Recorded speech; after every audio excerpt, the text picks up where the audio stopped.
Sainik school ఉన్నా కానీ తెలంగాణ రాష్ట్రంలో సైనిక్ స్కూల్ లేకపోవడం చాలా ఇబ్బందికరమైన విషయం.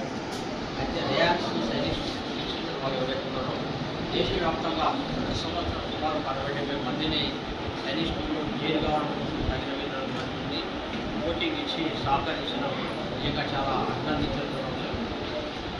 తెలంగాణలో తప్పకుండా సైనిక్ స్కూల్ రావడానికి తప్పకుండా కృషి చేస్తాం. ఈరోజు ఆంధ్రప్రదేశ్లో అడ్మిషన్ వచ్చినట్టుగా ప్రయత్నం చేయాల్సిన ఆ దిశలో తప్పకుండా ప్రయత్నం చేద్దాం.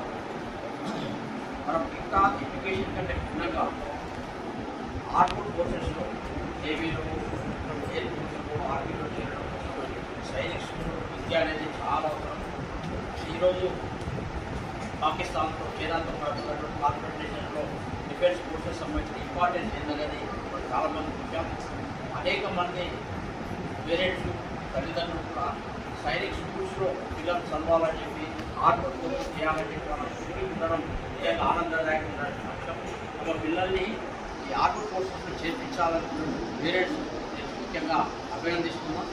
మీ యొక్క ఉత్సాహానికి తప్పకుండా ఆ దిశలో మా వంతు ప్రయత్నం